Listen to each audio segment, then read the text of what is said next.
John Griffin's horror sci-fi TV show is one of the most mysterious worlds out there. With interesting characters, enigmatic settings, and terrifying monsters, this show will definitely get you hooked if you haven't been hooked already. We follow Harold Perrineau's character Boyd Stevens, and self-appointed sheriff of Fromville. He is the one responsible for keeping everyone in the town together as they face the mystical challenges of this almost Lovecraftian place. Boyd's life has been turned upside down since being trapped in the township, and this sinister place did not spare his family. Today, we will look into Abby, Boyd's wife, and learn what actually happened to her. What did she really go through? Was it really just a mental breakdown, or was something more menacing at play here? Well, let's find out and get to it. Before we go into our explanation, we have a very small request. If you like our content, please support us by subscribing to our channel. This is a small click for you, but for us, it means a lot. Thank you. Let's begin.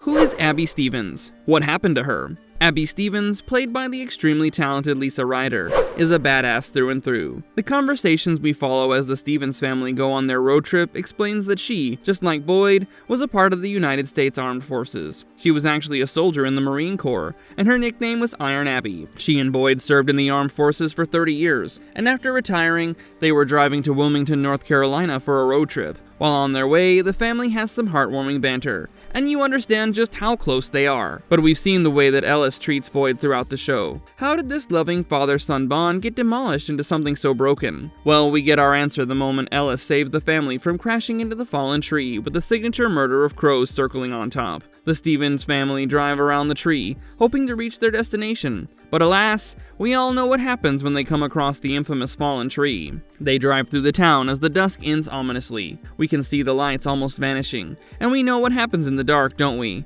The Stevens, however, have no idea what danger awaits them. They notice the Save Us sign at the barn, and Boyd finds himself wondering out loud where all the people are, when suddenly someone jumps in front of their car. It's Father Khatri. He tells the Stevens that they do not have a lot of time, and they really need to go with him for safety. No one would believe a random man who acts this way, and neither would the Stevens. Abby pulled her gun out and told Boyd to drive away, making it very clear that she would not hesitate to shoot. But seeing the gun, Father Khatri seems almost relieved. He tells them that they can keep the gun pointed at his head the entire time, but they have to go with him. Right when Boyd was about to put the car back in motion, they heard the most horrifying, inhuman screech. That was more than enough proof that Khatri was not a lunatic who wanted to mug them, and maybe, just maybe, the father was telling the truth. The Stevens followed him into an underground location, where they met Donna and Dale. Donna tells Abby to put the gun away, as the only thing that can harm them is outside, and the guns are pretty much useless in that case. Understanding the unspoken questions hanging heavily in the air,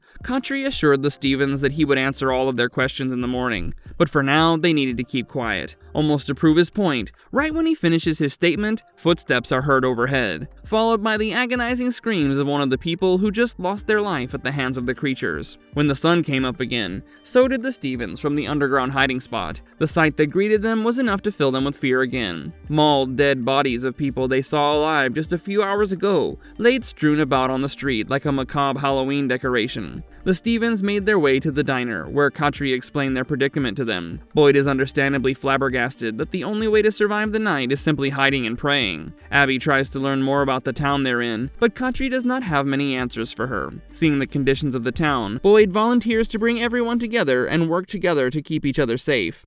Abby joins the team as well. She was in charge of creating a system of places they could hide for the night to ensure everyone's safety. Boyd added that they would rotate every night so that the creatures did not end up catching them following a pattern. As days went by, the Stevens settled in this town and started living in a nightmare. Things like this definitely take a toll on people, and turns out Marine Corps soldiers are no different. The place starts affecting Abby completely. She becomes more and more reclusive and withdrawn. Ellis noticed the changes pretty early on and told Boyd about it, but Boyd was far too busy keeping everything afloat in the town to sit down and spend time with his family. He wanted to, of course, but for the greater good, he focused on the town instead. So he promised Ellis he would do so after he came home that evening. Plus, he knows his own wife. She's a strong cookie. But unbeknownst to him, the cracks that he thought were shallow were crevices instead that absolutely shattered his wife. Boyd went to the forest to gather the livestock that showed up out of nowhere, but he ended up getting lost. To save himself, he hid inside a cave, and surprisingly, none of the monsters entered it. This is the cave where Boyd found the mystical talismans, rocks with symbols etched into them that can work as a warding off charm against these creatures. He returned back to the town the next morning, happy to finally have gotten something that would make their lives better. But things were already so much worse, and the talismans definitely can't fix this mess in its entirety. Abby had a complete mental breakdown. She was confident that the town was a very vivid, almost lucid nightmare, and to save everyone, they needed to die. So she took it upon herself to shoot everyone in town. Boyd tried to calm her down and tried to understand what she was saying, but Abby's behavior was becoming more and more erratic. Seeing Boyd standing alive and well in front of her has fueled Abby's theories even further. If this was not a nightmare, then how could Boyd survive? Boyd tried to tell Abby about the talismans, but she had no intention of listening. She'd already shot a stranger in front of Boyd, and now she had her gun pointed at Ellis, who ran out to save his mother. Abby believed completely that when she was shooting people, they were not actually dying, because you cannot die in dreams. When Abby pointed her gun at Ellis, Boyd was forced to shoot her. Unlike other townsfolk, Abby is buried in a secluded spot away from everyone else. Ellis felt that everything that happened with Abby, from her mental breakdown to her death, was Boyd's fault. If only Boyd had cared a bit more about his own family than the town, maybe he would have been able to save Abby. Maybe she would not have gunned down so many of the townsfolk. Maybe she would not have died at the hands of her beloved. Ellis was inconsolable, and he directed all of his rage toward Boyd. Broken Windows, Open Doors is the 8th episode of Season 1, where we learn everything about Abby and her descent into madness. Abby's deterioration is the prime example of the fact that the creatures are not the only thing that rips people apart. The town does the same too.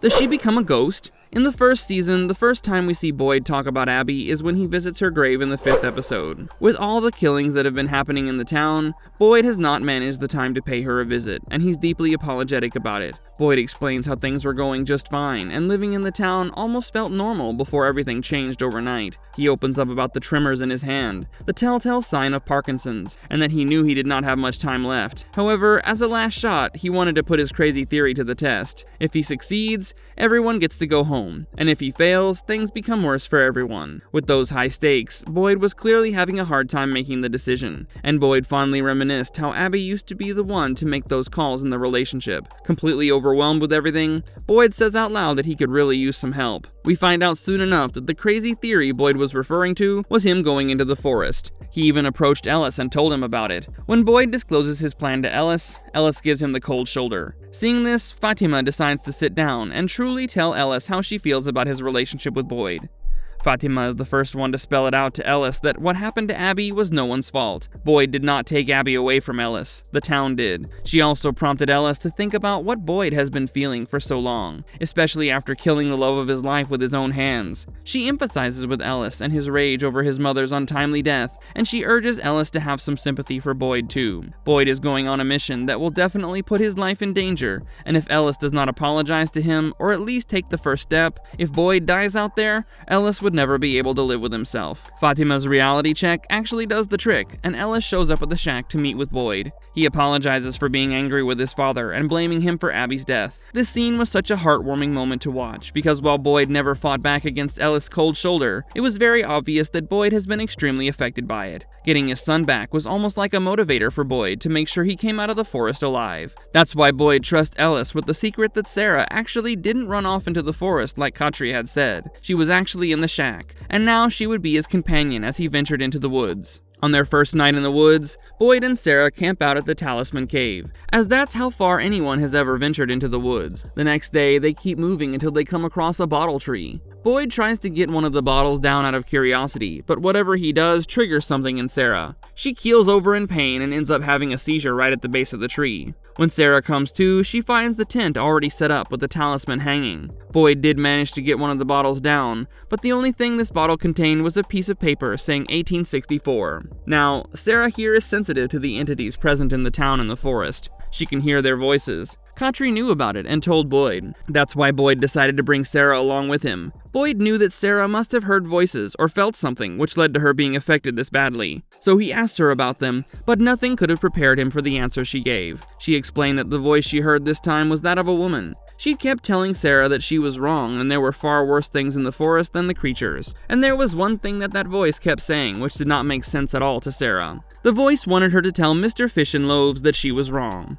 Back when Boyd was in the armed forces, he was part of the logistics team, and his nickname was Mr. Fish and Loaves. No one except Abby and Ellis knew about the nickname. Boyd was shocked and truthfully frightened to hear the nickname from Sarah, someone who should not have any idea about it. But before they could talk more about it, their tent starts violently shaking, almost seeming to be dragged across the forest bed. When the tent stops moving, Boyd quickly rehangs the talisman that had fallen off and hopes for the best. Sarah reiterates that they should not have come here, but Boyd insists that they're okay and that there's no need to panic. Sarah found his words hard to believe. Just then, a bright light washed over their tent, and they heard a loud horn. The next morning, Boyd and Sarah stepped out of their tent only to find themselves in a part of the woods covered in spider webs. Boyd packs up the tent and tells Sarah that they will be moving toward the light they saw last night, because there has to be someone out there manning such a huge light. Sarah had her doubts, but before she could explain her side, Boyd got distracted. He heard a woman screaming for help, which drew him further and further into the spider webs. Sarah couldn't hear anything, but followed after Boyd to ensure his safety.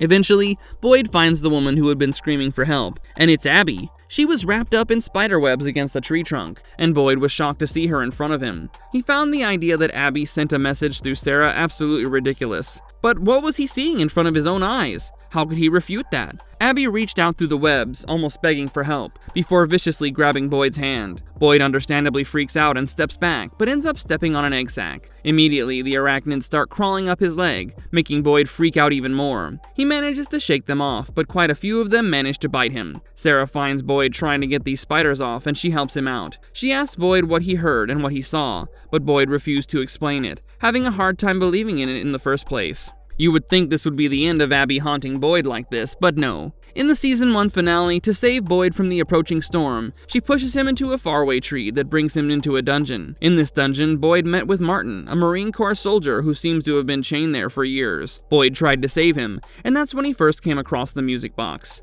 Martin asked Boyd to leave the dungeon before the music ended, but Boyd refused. So when the music does end, Martin lunges himself at Boyd and cuts his arm. He presses his hand on Boyd's wound and transfers the worms in his blood into Boyd. Since then, Boyd has been haunted by the music box and the worms. Every time he hears the music box, Boyd starts hallucinating, which worries everyone around him. No one believed that Boyd actually had worms in his blood, and when he hurt his head, Kenny brought him to the clinic. That night, Ellis showed up at the clinic as well, after being accidentally stabbed by Dale. Ellis desperately needed a blood transfusion, and Boyd was not sure if he should take the risk, as he still had the worms. When Marielle, Christy's girlfriend, confirmed that Boyd truly had worms under his skin, Boyd decided to step outside the clinic and give those worms to the creatures instead. He attracted Smiley and his posse to him, and managed to give the worms to Smiley.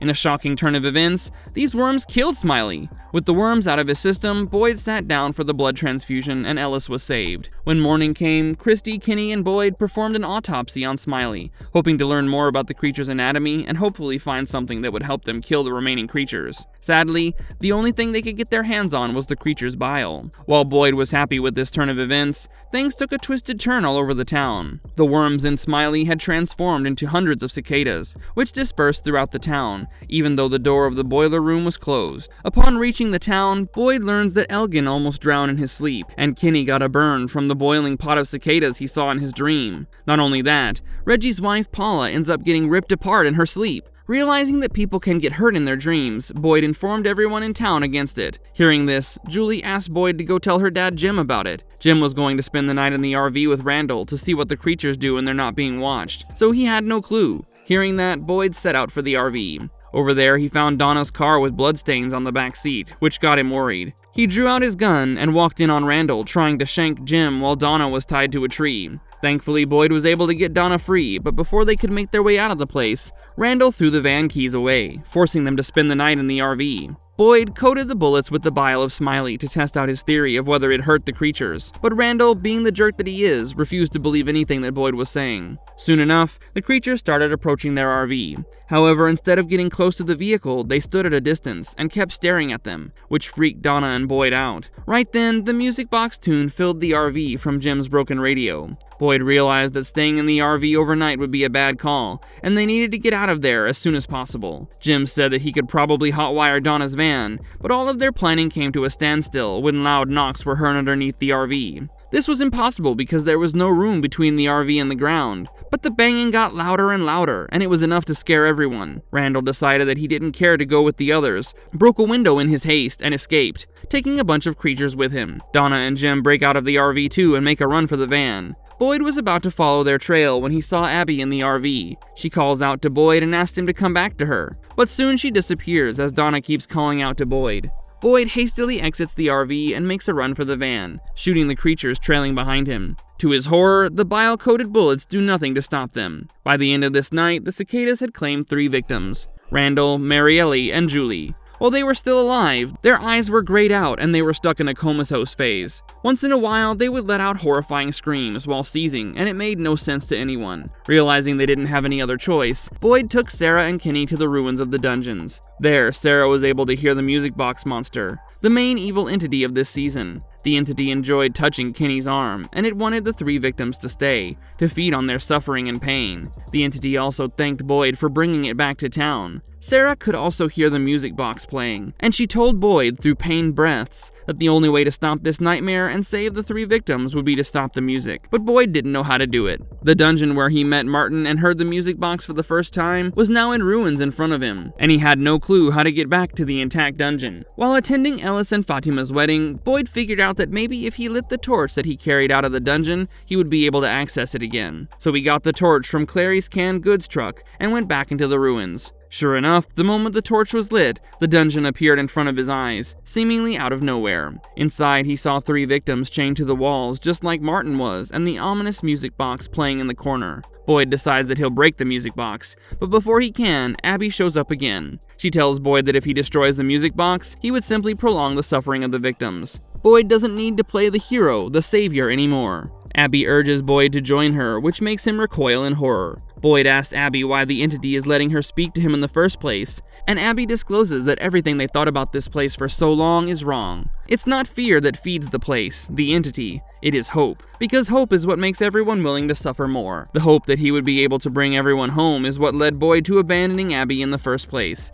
and that is what feeds the forest. Abby stresses that even if Boyd saves the prisoners, they will die out eventually. But Boyd knew that if the prisoners were allowed to die now, then it would be too late to undo the consequences. So instead of listening to Vision Abby, he smashes the box with the torch, and Abby disappears. Throughout the 2 seasons, the visions of Abby that show up to haunt Boyd seem to be in cahoots with the evil entity. She does not help Boyd move forward. Instead, she wants the man to go along with her, accept the nightmare, and let it be. The entities are clearly using Abby, Boyd's one soft spot, against him, and trying to stop him from wanting to leave the town. So whether or not she's a ghost or just an apparition that's being used to manipulate Boyd is quite unclear.